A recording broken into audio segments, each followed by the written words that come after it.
Warcraft Cinematics, The Road to Legion panel.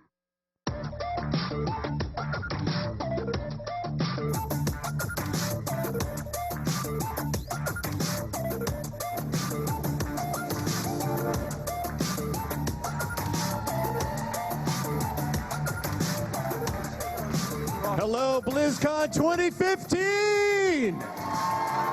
I am so excited to be here. I hope you are too. Thank you so much for coming to the Cinematics Legion panel. We're going to get into the entire panel here. Hopefully everybody got a chance to see the cinematic during the opening ceremonies. Yes? Awesome. Well, if you haven't, I just want to call out, give a shout out to the theater upstairs. If you haven't gone up there, it's a 5.1 mix. It's really great. So take a look if you get a chance, all right? We're going to get into this Legion cinematic today, but before we do, a couple of introductions on stage. My name is Mike Kelleher. I'm a CG supervisor at Blizzard Cinematics, and I just want to introduce a few of our panel members here. First of all, to my left, Mark Messenger, the director for the Legion cinematic. To his left, Chris Tunig, our art director on the project. Next to him, Dan Cox, our lighting supervisor for Blizzard Cinematics. All right, now let's go over here. Seth Thompson, our environmental modeling supervisor for Blizzard Cinematics. Next to him, Mike Sandrick, our surfacing supervisor for Blizzard Cinematics. Vince Lee, our lead previz artist on the project. And down there in the end, Ricardo Bariba, our lead animator on the project. Awesome. Well, that's our panel. So let's get into it. We're going to get into the why and how we created this particular cinematic. But before we do, we should probably talk a little bit about how these things sort of come about. And that's sort of a different sort of scenario. We end up with, sometimes we end up with direction from the game teams who make the games that we all love to play. And sometimes not. Sometimes we get to do it on our own. But in this case, the WoW team had something very specific in mind that they wanted to accomplish with this. Yeah, they did. They wanted the war zone. You know, they wanted you to feel like you were dropped in and you were right there at the edge of the Broken Isles about to storm the beach. And we were only too happy to oblige. We loved bringing the spectacle. So we started to try to figure out what the action would be. But even as we were doing that, we were also kind of wrestling with what the hook would be, right? What the emotional hook would be, what makes you invest in this thing. We can do great action, but we want you to also be invested in the story and in the characters. And so we were looking at like war movies we liked and war tropes, and we started talking about the idea of letters from the front. You know, the letters home. It's kind of that why do we fight? What's worth fighting for theme. And we thought, well, what if it was like several letters mixed into the action? What if it was like, you know, maybe started with an Alliance footman who's on the brink of war and he's writing back to his family, you know, and maybe at some point in the action we transition to like an orc grunt who's, you know, charged with the defense of her village. And we thought, well, whoa, wait, maybe we even end it big. We end it with Varian finishing a letter to his son Anduin. And that got us pretty excited. And the more that we talked about that, the more it seemed like that was the thing to focus on. Because you guys know the relationship between Varian and Anduin is very important, very well known. And their ongoing debate about the merits of war versus peace are really integral to the story. So, you know, we pitched that to the game team. They were into it. And we started doing what we do. We got our broken old cork boards out of the closet and started sketching and pitching and you know, just pitched it to the game team a bunch of different times. And when it started to feel like everybody was on board, then we brought in our storyboard artists and we started building the animatic, which you guys probably know is kind of the Bible that we go off of to make these movies. And even at that point, we got previz involved and started doing some early kind of visual conceptual work, right, Vince? Yeah, once you were comfortable with bringing the 2D storyboards into 3D space, that's kind of when the previz team steps in. This is the stage in the pipeline where these conceptual drawings have to become realized with 3D characters interacting on 3D stages and being shot with cameras. And not every part of a storyboard animatic is going to make that transition perfectly, but we do try to preserve as much the storyboard spirit as we can, whether it's through composition or timing. And fumbling where I am, but one of these things that what you're seeing on screen is kind of a concept that was explored in previz. The original concept board had the camera kind of floating above the deck and Varian comes out, but it was actually Dan who suggested, what if we follow Varian from behind? So we tried it in previz and we showed it to Mark, and he actually really liked what it gave him, being able to see the expansive deck when we come out, being able to see down the length of the ship with all the life and the energy on deck before we go over the edge. So this is kind of how that shot evolved. I just want to talk really quickly about one of the unique challenges of this cinematic, which is that throughout the sequence, that gunship is actually flying towards the Broken Isles. You might not consciously perceive it, but at the end of every shot, we're closer to the Broken Isles than when we started. It's just one of those subtle ways that we do drama build. And the other thing that it gives us is that we wanted to feel right when we dip under the clouds and the way that the hair and the fire are being affected by the wind. And the truest way to get that is just to take the whole stage with all the actors and just shove it, and eventually just plummet it towards the surface. And without going too much into the technical stuff, it makes animation really difficult, and it makes shooting the stuff really difficult. That's right. And now, so we have our idea of what previz is going to be. We have kind of a what's going to be in the cinematic, but now we need to know what it looks like, and that's where the art direction comes in, right, Chris? That's right. When Mark and I got together to think about the mood that we were going to go for, we quickly landed at the mental image of the Northern California coast on a cold November morning, you know, and it was meant to be a little bit hostile. You know, we wanted to make it clear that not only was the Alliance and the Horde going to fight the Legion, but they also had to fight the environment to some extent. Now, we knew we were going to have a thick cloud cover, multi-layered cloud cover with the Fellstorm at the center, but we also wanted to have opportunities for sunlight beams to penetrate the clouds, to give us opportunities for light pools, to carve out our characters, to peel them off the background, to stage them properly. And they were also meant to just move ever so gently, create ever so gently moving shadows across the decks of the ship. So we knew we were going to expose for the shadows. That meant that the highlights would burn out ever so slightly. And I would create little blooms around, for instance, armor glints or wave crests, things like that, just to add a little bit of brilliance to each frame. Right, I like that cold, sort of stark beauty that we were trying for on that. Got it.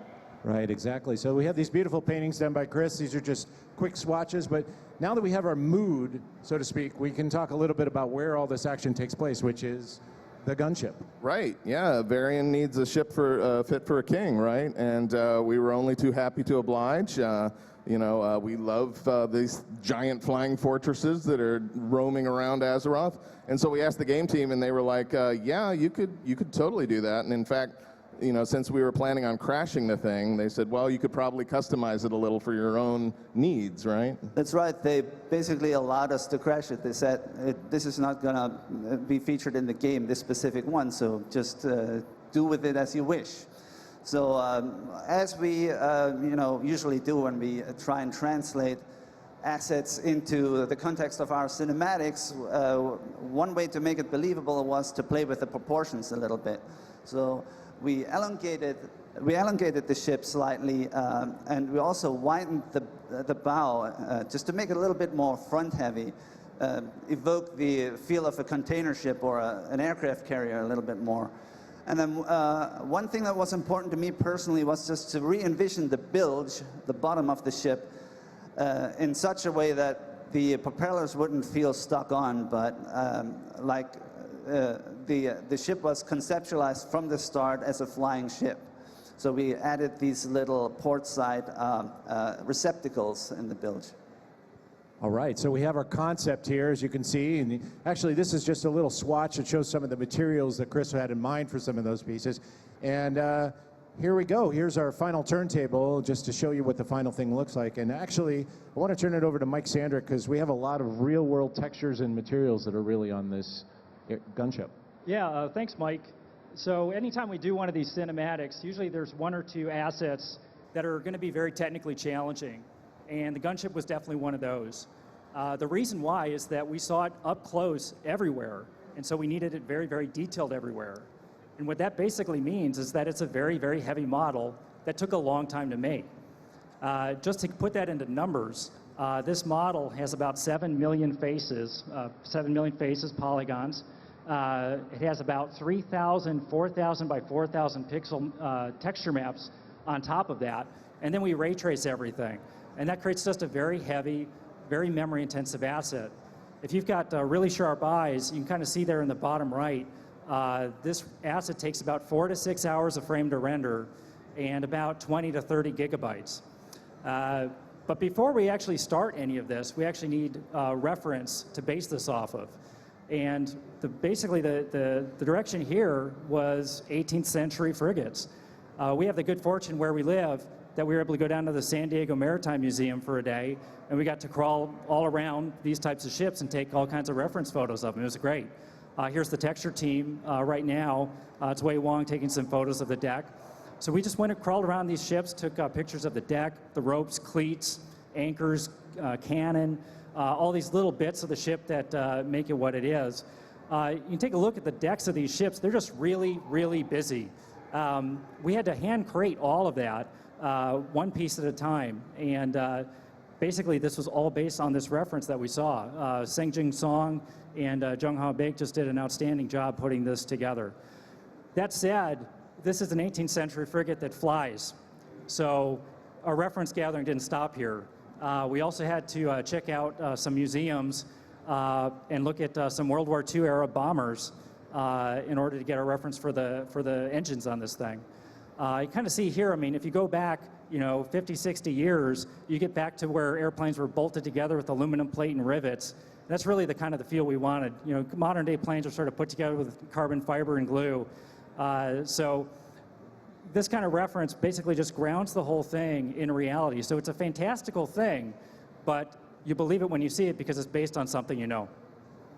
All right, so now we have our reference, and it's time to actually model this. And this is, Seth, this is where your team comes into play. And I understand you have a little bit of an Easter egg for us as well. Oh, yeah, absolutely. So what you see here, this is our gnomish pilot, Remy Clutch Grind.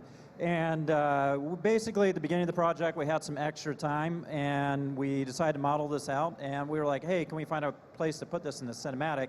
It's actually in the cinematic, so if you guys look the next time you watch it, you can find it in there. And before we do a little tour of our Alliance gunboat, I think Mark was going to give us some sound effects. I do the sound effect? Okay, here. Okay, yeah, that'll be good. So let's take a look at our Alliance gunship. Okay. So what you can see here is, over the noise of the loud helicopter blade, is we have these turboprop engines. On the side, we have anti-aircraft cannons. We have retractable cannons. On the front, we have this aerodynamically designed eagle prow. We have armor-plated 50 caliber cannons. We got hand-to-hand weapons, all sorts of stuff on the deck, all the clutter Mike was talking about. And now we're going to use our gnomish world enlarger, and we're going to zoom into the cabin here so that we can take a look at where Varian is at his desk at the beginning of the cinematic. And this will kind of lead into some of the art direction for the cabin here, and we'll kick it back over to Chris to talk about that. Right. The cabin was actually envisioned at first as a much more expansive space. Mark felt, after looking at it, that really it should feel a lot more claustrophobic. So as the 3D animatics dropped in and the storyboards dropped in, we realized, you know what, all this space really needs to do is act as a backdrop to the character, so we designed accordingly. Now, if you look closely, you'll actually see that there's a number of items on the desk that have been reused from prior cinematics. There's the candle holder from Diablo 3, as well as the quill that Leah wrote with, so for the Hawkeyes amongst you. Now, one of the big items, a story point carrying item in this entire cinematic is the compass, and Mark's going to talk about that one. Yeah, well, to me, the compass kind of is Anduin. It's like the talisman expression of a sun. And so it was a very important prop for us. But also, if you look at the concept art there, you can see LW inscribed there. And the intention was, this is Lane Wrynn's compass. This is a king's family heirloom passed from father from son, from king to king. So very significant and deserved a lot of love. That's right, and because it's such an important story point, we researched a number of different application methods for the portrait. The Anduin portrait was going to go into the lid. At first we thought, wouldn't it be cool if it was just sort of a metal etching process they would have used, and would have ended up looking very monochromatic. But as we saw the shot, we felt, you know, what this shot needs is a little bit of color. It's a colorful focal point, so we re-envisioned it as a miniature oil painting, the same way you'd find it in an antique pocket watch or an amulet. All right, so we have our portrait. We've talked about Anduin. We actually haven't talked yet about Varian, and obviously he's the hero of the cinematic. Right, yes, and there are a lot of Varians out there, right? I mean, there's all the wonderful artistic expressions of Varian done by Blizzard artists, but there's also comic book Varian, right? And there's the in-game model of Varian, but there's also the Lords of War Varian, which is somewhat different. Not to mention all of the great fan art that's out there. There's a lot of great Variants out in the world, and so our challenge was to try to take what we thought was what would encapsulate into the best Variant for this cinematic, right? Right, and now we have Chris. This is your portrait of Varian. Tell us a little bit about it. Right, so, you know, as it just so happens, whenever we get to re-envision a character for our cinematic context that hadn't been featured in a pre-rendered before, we just jump at that. So for this occasion, I felt, you know, it would be good if the things he'd been through in his life, at some point, Varian was a gladiator, he lost his memory. I mean, this guy has seen a few things. If that was represented in his appearance a little bit, taking all the other depictions, the prior depictions of him into consideration, of course. So I went for a little bit more of a chiseled look, you know, a little bit harder, just to get that point across. And if the other big challenge we had, here you see the 3D model. The other big challenge we usually have with our characters is, and this happens especially in the World of Warcraft universe, is translating the character proportions into the pre-rendered context in such a way that it remains practical and it remains believable. So there was actually quite a bit of back and forth between the animation team, the rigging team, and the modeling team to try and work out the size of the shoulders and the size of the knees, etc., so it would actually work in the cinematic without too much interpenetration. Okay, so we have our concept for Varian, beautiful painting, and now we need to turn it back over to Mike Sandrick and talk a little bit about how this was created from a surfacing perspective.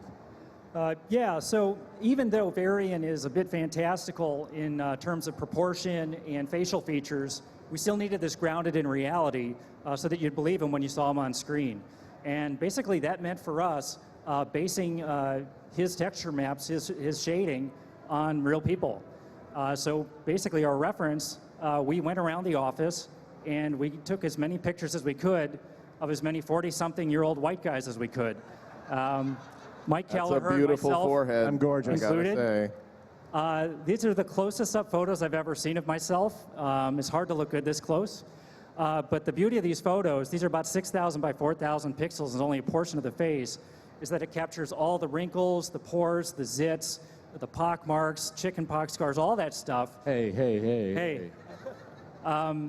And basically, that's what makes skin look real.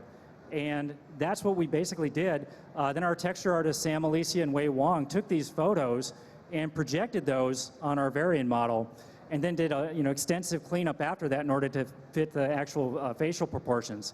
But if you zoom in here, you can see all those sort of busted capillaries and beard stubble and sort of the discoloration of the skin. A lot of that is not hand painted. A lot of that is coming from those photos, and then we clean it up afterwards. That saves us a ton of time, and that also just makes it look a lot more believable because we're starting from a photo. Here's just a little hint at the kind of a resolution that's on Varian. All those texture maps, there's 20 there. Those are all 4,000 by 4,000 pixels, and those are only the color maps that go on the head. There's actually about as many texture maps on Varian as there are in the entire gunship. Here's a quick look at the hair layout of Varian. Varian's got about as many hairs on his head as a real person. That way it just sims and animates more realistically. We did do one cheat where all the hair that's growing off the scalp ends in the ponytail hair holder, and then we grow brand new ones out the back end, and that just guarantees that when it's animated, it's always locked in there. And yeah, here's Varian all put together. Just like the gunship, this is a very heavy render. These take about 4 to 6 hours of frame and take about 20 to 30 gigabytes of memory to render. Very heavy. That's not only because of the heavy model and the heavy textures, but we also have hair all over it.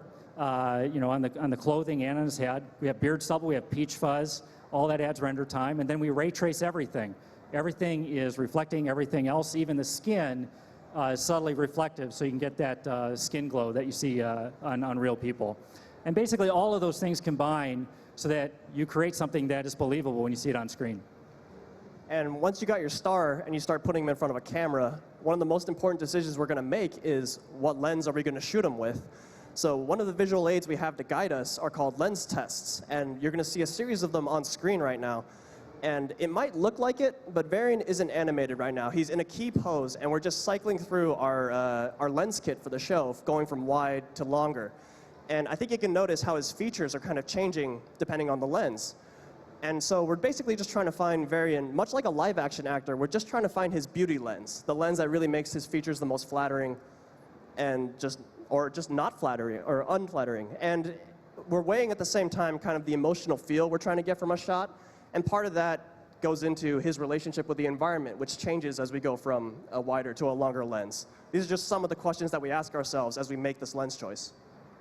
Yeah, we carry these lens choices all the way through production as well. It's something that Vince and the previz team do with Mark early on in production, but as you get all the way to the end and you start adding surfacing on things, and we get into lighting and compositing, that's when we kind of start picking things like f-stop. We're going to decide how much depth of field we're going to put on the lens, with the chosen focal length. And we try not to unrealistically do that. You can in the 3D world, you can break everything and turn knobs all you want.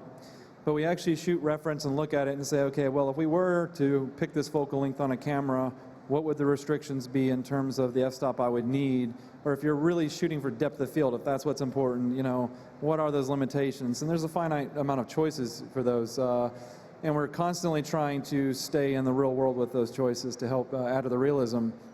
And other things we do to these shows as well when we're doing this lighting is that we try to add other photographic elements that are more subtle, that you don't really think about. It's things like lens distortion and chromatic aberration, which are considered artifacts, really. As you can see here, you can see the distortion added in and the rainbow effect at the end. I'm kind of breaking it so you can see what it is the actual chromatic aberration. And that's kind of where different color light wavelengths travel at different speeds through a lens, and when they're on a wide-angle lens, when the harder the refraction angle is, the focus is slightly different. A perfect lens, all the light wavelengths would focus on exactly the same point, but the imperfections in the lens is what causes the character.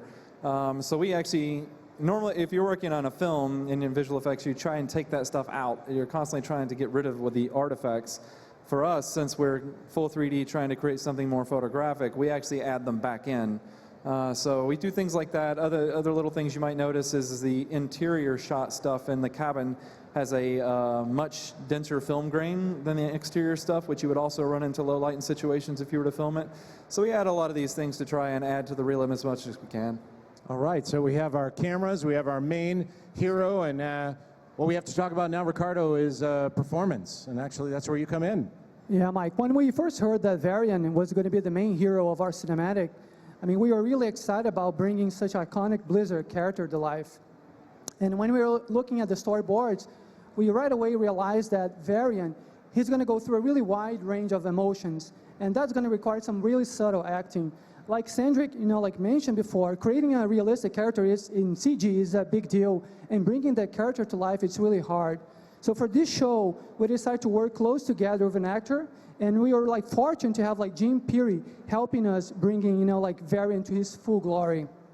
So the process of working with Jim consisting in placing dots on his face, and that way it would be easier to the animators to follow his movements. And once we get that working, we will shoot reference using a helmet camera like this one. Once the whole process was done, the animator was able to, very close, study all the subtle nuances of Jim's performance. You can see all the eye darts, the muscle movements, the blinks, even the subtle skin sliding. And one thing that I want to point it out here, that we didn't use motion capture. All the animation for Varian was keyframe. So ultimately, it was up to the animators to transform, Jim's and Varian, grabbing what's the best of his performance and trying to make it unique to Varian. So here's the final result for this shot.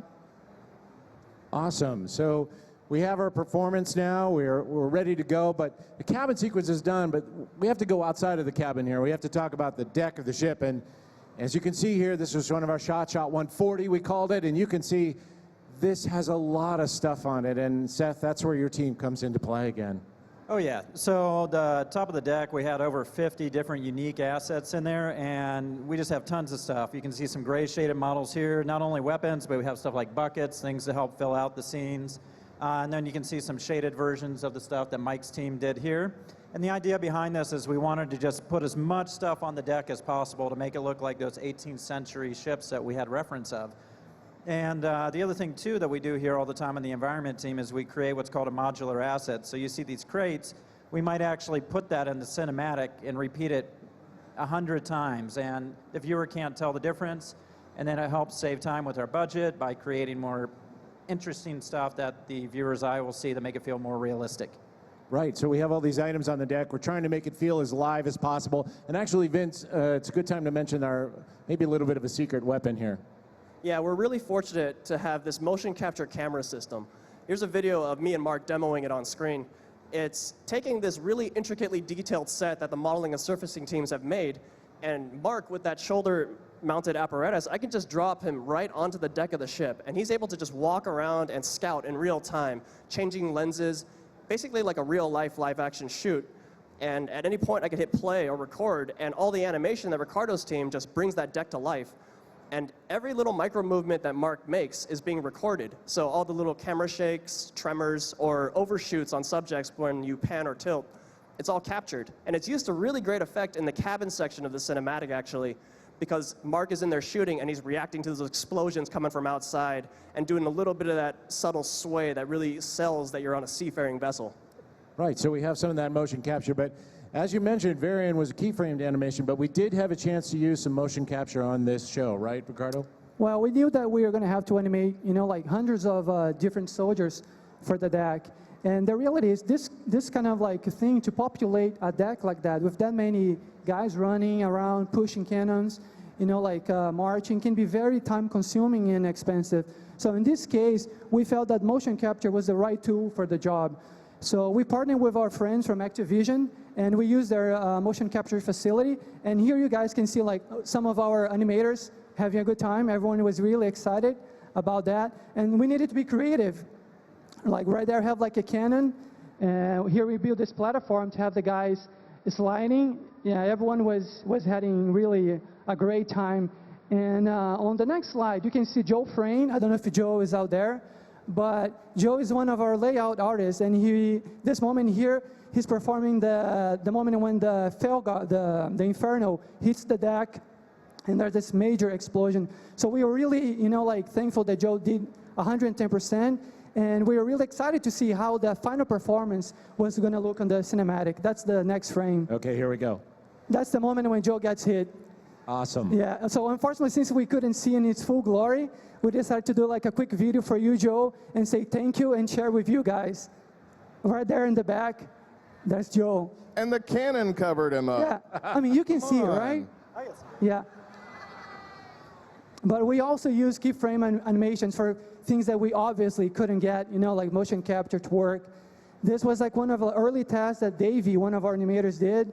And everyone fell in love with this animation. It was really cool. But unfortunately, we couldn't find the right spot on our cinematics to put it there. So we needed to, unfortunately, we couldn't use it. It's like a good example of how if the animation doesn't work for the story, if it doesn't move the plot along, we can use it.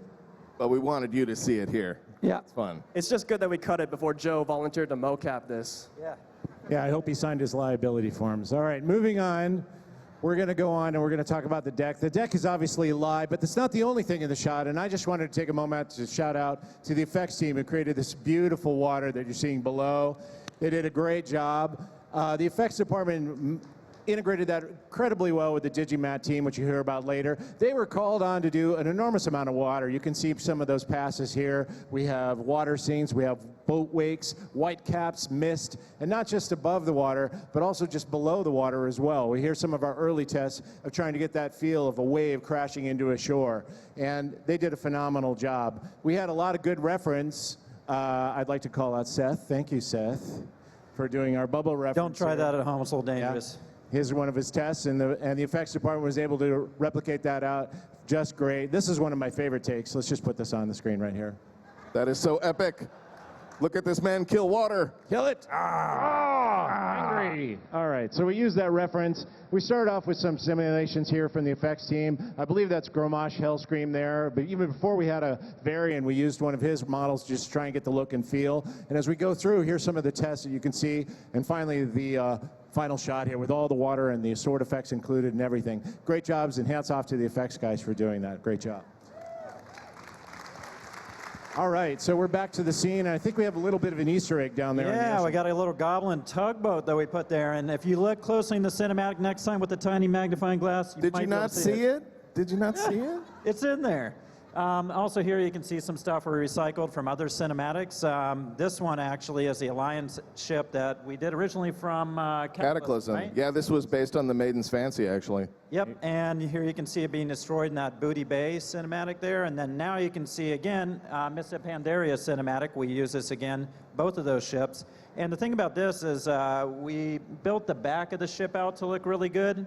However, in this cinematic, we get to see the front of it, so we needed to put a lot more detail in. So we went through, in about a week, one of our modelers added a bunch of really cool detail. We recycled some pieces from our Alliance gunship, put it on there, added textures to it, and here we can see it in the final shot. So what I'm getting is it only took you about 6 years to model one ship. Right, yep. Awesome. Very good, very good. So lots of ships, obviously, on the ocean and up here, but we actually have one more ship to talk about, and that is the Horde airship, which is appearing out of the clouds here. For the Horde, yes. And we go to Mike Sandrick here for a minute and talk about that. Right, the Horde airship, obviously is architecturally very different from the Alliance gunship. It's a much cruder, much less refined way of manufacture, and we felt that obviously needed to be represented in the model. One thing that was really important for Mark was to find an interesting way to introduce it. So it pushing through the clouds, we actually took one of the defining features of the game model, which is the wolf head, and reinvented it in such a way that we really tried to work out the silhouette to get the read just right as it pushed through the clouds. All right, so now here's our 3D concept of that. And now, actually, I can go to Mike Sandrick, and you can talk a little bit about where the reference came from this, a little different source. Sure, Mike. So taking our cue from Mark and Chris that this should be a cruder design, Eddie Kim and Nathan Boyd kind of went back in time, and instead of 18th century frigates, they used 10th century Viking ships for their reference. Now, an interesting thing about this, it might look about as detailed as the gunship, but actually it isn't. We basically just concentrated the detail on that starboard bow section that you mainly see in that cinematic when you first introduce Sylvanas.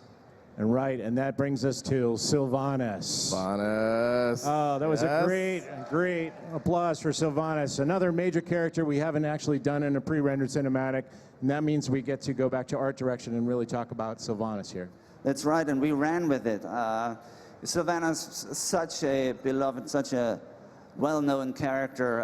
Her being an undead high elf, we really wanted those trademarks, those features to be represented properly. So we just went for some slightly wide-set eyes, very high cheekbones, and a very pointy chin.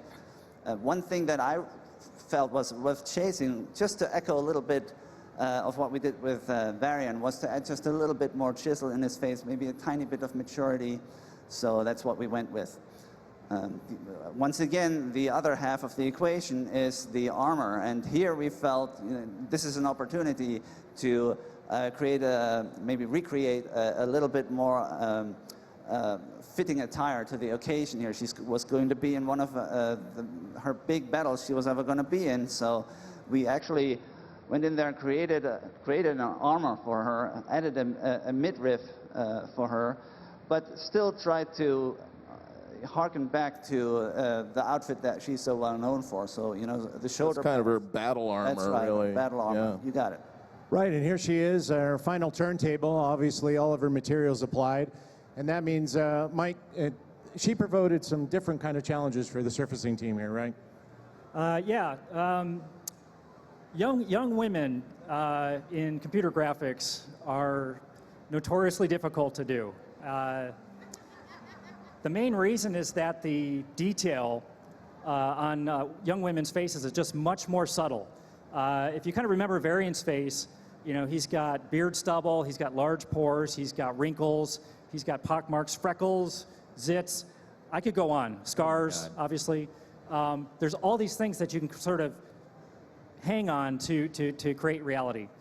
Women have all of that, but it's much more refined, much more subtle. It's all got to be there. You can't just have it to be smooth, but it's difficult. It's even difficult to talk about. It is. It's a hard thing to do. But basically what we did is we went right back to photo reference again. This time we had a couple women volunteers in the studio, and we took high-resolution photos of their faces. And then Nathan Boyd, who did the look dev on this, did a fantastic job. Projected this on our Sylvanas model, and then cleaned up from there. So you can kind of look at this. Obviously, a lot of it is fantastical, but the poor detail that you see is from photos of real people. And here's the finished turntable. Another interesting thing to note, you know, you kind of see that red subsurface in her ears. That's to give the illusion of blood flow. It's the illusion of red blood flow. I'm not really sure what color her blood is, but giving the illusion of red is what really the audience expects, because that's what you see when you see backlit ears or backlit fingers. And that just helps sell the reality when you see a fantastical creature like this on screen. All right, so we have our other actor, and Ricardo, now we have to make her move, and we have to make her move believably. Yeah, Mike, so the thing is, every time we animated one of our Blizzard characters, we want to make them, you know, like bigger than life. We want to make them epic. But on the other hand, we also know that we needed to make it grounded in reality, you know, otherwise nobody's going to buy it. And the thing about Sylvanas is that knowing there's such, you know, like so many fans out there that love her, we knew that we needed to get it right. So unfortunately, nobody in our crew was like an expert in archery. But luckily, one of our animators, Glenn Ramos, he introduced us to Anna Maltese. I think Anna is out there. And Anna is like an amazing performer. She's like a martial artist, you know, like archer. And she was kind enough to spend the day with the animation crew, shooting reference. But also she was like teaching us, you know, like the proper grip, how to hold the bow, the right stand. And I think that's what makes the difference, you know, like grounded Sylvanas movement and reality. And one other thing that I want to point out there is every time we tried to make, you know, like look like Sylvanas was working with Varian, because I felt that was like a very important piece of the cinematic to get, you know, like to show that they were like together in a common thing. Totally, totally. Teamwork on this one. Yeah. And I just wanted to do a shout out to both Anna and Jim Peary, our actors, for doing such a wonderful job, not just giving us the big action stuff, but for, you know, providing a lot of really great little subtleties of performance, just little pieces of gold that might be hard for us to mine on our old. So can you guys give them a round of applause real quick? Yeah. Thank you. Fantastic. Guys. Great work. Sometimes that's the most important stuff, actually. So we have our heroes here. We have Varian, we have Sylvanas, but we actually haven't talked about the bad guys, and that's obviously the demons. And the first one up is the Infernal, and we wanted to give the Infernal a big entrance again. Yeah, we haven't featured an Infernal probably since the original World of Warcraft trailer. So we were very excited to give him a big entrance, have him claw his way up out of the deck with the smoke fuming off, and the green fell. And the fell really is kind of a unifying thing for all of our demons, right? That's right, Mark. The demons were really meant to feel like they're part of a team, and we used the fell fire, the fell energy, as a unifying factor to do that. This was obvious for the Infernal, but then for the Fell Guard, actually the design work that we got from Team 2, from the game team, really helped us quite a bit. If you look closely, there are actually little distorted faces of, you know, unfortunate tortured souls that have been absorbed into this guy's armor, the enemies that he defeats. So we used those mouths and those eyes as little fellfire furnaces to get those team colors in there. Now for the Fellbat, we had to just be a little bit more subdued. We just pulled back ever so slightly because there's a lot of them in every shot. And if you overdid it, you'd just have a lot of green dots flying through frame. So really we confined the Fellfire to the chest ridges, to the facial area, obviously, and to the roots of the dreadlocks. All right, that sets out our villains, and now we have all our actors on the stage, and it's now up to the Digimat and lighting teams to really take us home and put these characters in an environment. Dan, that's where your team comes into play. Yeah, you know, early on we knew that the cinematic was going to take place in 3 main stages. There was going to be the cabin sequence. We were eventually going to have most of the action happen out in the air, and eventually we would end up on the reefs leading up to the Broken Isles. And as you saw, the cabin was all modeled by Seth's team, done fantastic when we lit that. Jason Fleming did a really great job of lighting, compositing that. Anthony Efticari and Fabio Zangroni, our 2 Digimat artists, did an early test on the skies to figure out what could we do 2D versus 3D, because 3D is very expensive, 2D is not so much. And so what they did is got a lot of photographic reference, both some they took and different resources, and built out a 3D setup using 2D images in our compositing software, Nuke. And it proved to be very promising. As you can see here, you're getting tons of parallax, and it's actually quite difficult to do if you've ever worked with clouds in 3D, so they did a really amazing job. And here's some of it in shot. You can kind of see this is the fly-through attacking the gunship, and you can watch here we've done a little breakdown. So this is kind of the 3D that the lighting team would add back on top of that. Kaz Shimada did a really nice job of lighting and compositing this shot. And eventually we knew we were going to go to the Broken Isles, so we needed to reveal. This is the base Digimat that was provided by the guys for kind of everything we would build on in shots. We knew we were going to see it at slightly different angles, different cameras, but we just needed a base to go from. And eventually we would supplement this with 3D elements and effects and everything else. So that's what this was, and eventually the ocean would marry into that. And this is the reefs leading up to the Broken Isles. Seth's team, modeled all the reefs. Mike's team shaded everything, and then we've added the Digimat here so you can kind of see what it would all look like before the action takes place, because it's going to end up being this crazy, crazy shot. Dude, I still remember Mark's pitch for this thing. He came up as like, we're gonna finish strong, boys. We're gonna take every asset we have on this show. We're gonna throw it at our heroes. We're gonna see if they can fight through it all, which they can't because there's so many, but then they're gonna try anyway and see if they make it to shore. It's gonna be epic. It's gonna be in one big shot. Yeah, that sounds great.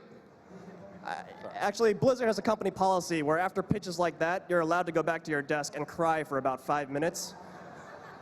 After which we got back to work and we sat with Mark and we figured out what the important points were.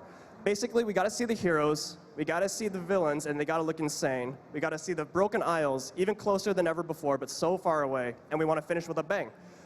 We drew straws, and Don Ta was the lucky previz artist who got to bring this shot to life.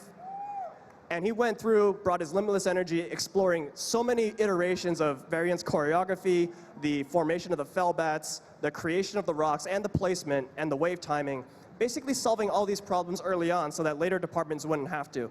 And when Mark was pretty happy with it, we went to Ricardo and we said, it's your problem now.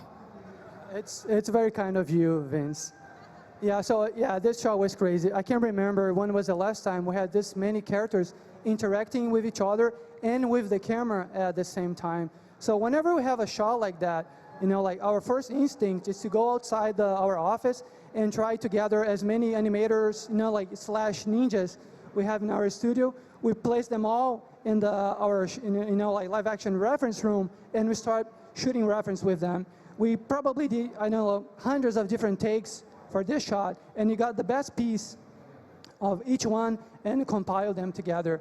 Since this was kind of like a complex shot, we decided that the best way to approach it would be splitting in 3 different animators. So I had like Dave Saab, he was in charge of the Varian and the foreground. I had Corey Pelton, he was doing the Infernos and the fell bats in the background. And Alon Hellman, he was doing all the bats for the shot. I think by the time Alon was done with this shot, he was our bat specialist. Yeah. So the other interesting thing about this shot that I want to point out is that the first version that we did, and we show it to Mark, Varian was like stepping on the rocks, and right away he was like yelling. And Mark, like he saw that animation, was like, hey guys, I can buy the fact that after, like Varian did that whole thing, he doesn't take a minute, he doesn't take, like a step, breathe a little bit, and yell from the top of his lungs. So I thought it was kind of like a cool detail that helped bring this shot to life. Thank you for that, Ricardo. Yeah. Very nice. So the hot potato goes from previs to animation, and then after all that work is done by rigging and sim, and we get all that great work compiled in one place and we give it to the team. And Dan, it's on you. Yeah, you know, I'd like to give a huge shout out to the lighting, Digimat, and compositing teams on this show. They did an extraordinary job, and I mean, a shot like this shows that off. And Shenzhen, our lighting lead, was my right hand. The whole project was amazing. And when we get a shot like this, you know, we've talked about previz, animation, modeling, surfacing, everything's going down this pipeline, and eventually they dump it in our laps and say, you know, make it work. Luckily, their work is so good, it makes our job easier. And Enrique Munoz, our lighter compositor for this shot, took it on and put everything together, and it was really nice. We were able to decontrast the thing, make it a very warlike feel, handheld camera, throwing water on the lens, you know, all the tricks we talked about earlier. And it all really came together and gave just a nice, really big moment. You don't always get to lead up to a big moment to end, but we got to here. Yeah, moments, that's exactly the thing that, you know, when I see a shot like this, I think about what our goal is to, you know, work together, to collaborate. Everybody brought their A game to create this moment. That's what we're looking for, is to make you feel energized or make you feel excited. Maybe we can thrill you with the moment. Maybe if we're really on our game, maybe we could touch you in some way. That's what gets us excited to come to work every day. That's what gets us energized. So, you know, we want to thank you guys for your dedication to this game and for your love of this, you know, world that we all call Azeroth. Thank you very much. And while I'm thanking people, I got to remember the sound department, because sound is, I've said it before, sound is half of the equation at a minimum, right? These guys totally acquitted themselves beyond it all on this show, and I'm so very, very thankful for the work that they did, from the music to the sound effects to the mix. Fantastic work. So thanks to the sound department. Absolutely. And I'm going to throw a few more thank yous out for that as well. I'd like to mention our video and post-production group, which is responsible for taking this and putting it on YouTube. Actually, frankly, they're responsible for most of what you're seeing on stages today, so that's fantastic work. Our localization team for turning this from an English into 10 other different languages. World of Warcraft is a global game, and we're really proud of that fact. And I want to thank everybody here. That's our panel for today. So, thank you. We've left a little time for questions. If you have a question, our panelists here will be happy to set up here. Please come to the mic. We know that your time at Blizzcon is incredibly precious. There's so many things to go see, and we're happy that you spent some time with us today. Thank you, and have a great BlizzCon 2015.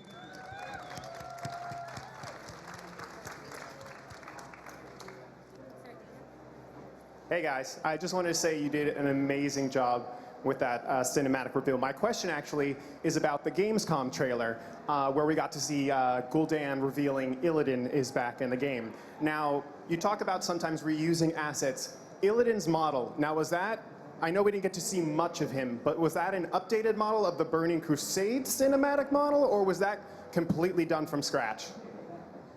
I can answer this one if you want to take it. Okay, so I can say that with certainty that we looked at the model, and actually there was a little bit of a scramble when we realized, like, oh no, we need Illidan again. Where is Illidan? I'm not sure. And there are a lot of email trails trying to find him. And actually, I want to say that Xin Wang, our character modeling supervisor, happened to just have one in his pocket. And we took it from there and up-resed it a little bit because it needed a little bit of love. Just one thing, it's rare that we can reuse an asset verbatim. Standards and technology change so fast that even if we do reuse it, it's usually always redone to a higher standard. Was much texture work done with putting textures on Illidan because he was, you know, a silhouette? Did much work get put into that? Luckily, not much because we didn't have much time. So it was mainly the tattoos. Thank you so much. Thank you. This is one of my favorite panels every year I come to BlizzCon. I have to see how you guys make those beautiful cinematics. So thank you very much. I know the whole crowd appreciates all the work you do. I noticed that it starts with Varian being very kingly. He's very much King Varian Wrynn. And at the end, he's back to being Lagosh. He's stripped down of all the armor. It's just him fighting, which is his initial element. Was that intentional, or like the character arc? Or? Yes, and thank you for noticing. Cool, that's it. Thank you guys very much for putting those details in. I appreciate all the work. Thank you for coming. I guess I'll just say it again, like the two before me, great job with everything. It's amazing to see all that up there. My question is, what made you guys finally pivot from the grunt stories, as it were, back to Varian and Sylvanas? What made you finally decide to go with him rather than them? I think it really was just that moment where we started thinking about what if Varian could communicate one last time with Anduin. If he thinks that he's going off to war and he thinks that maybe he's not coming back, then it just made sense, you know, that he would want to have this communication. And, you know, the father-son thing, I think, you know, a lot of us are fathers and mothers, you know, at Blizzard. And so, you know, I think the parent thing just really spoke to us. And it seemed like it'd be a good heart to what would otherwise be a big action spectacle. And I think you didn't mind echoing the Lich King theme a little That's bit. true. That's true. We definitely were, you know, I mean, the Lich King looms over me all the time. I'm like, how am I ever going to do anything that great, you know? So it's like, my son, I'm going to grab that, you know? It's true. He talks about it all the time. All right, thank you very much.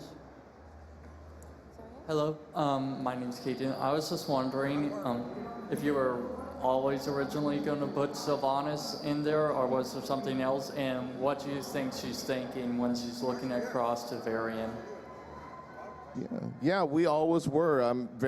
From the very early storyboards that I was showing you on the corkboard, we were talking, yeah, we want to get Sylvanas in there. We needed somebody to represent for the Horde, because this was supposed to be both sides momentarily putting aside hostilities in, you know, the face of this greater threat. And so, yeah, we just thought she'd be perfect for doing it. And what was the other half of your question? I'm sorry. What do you think she was thinking when she was looking out, getting prepared for battle and all stuff at Varian?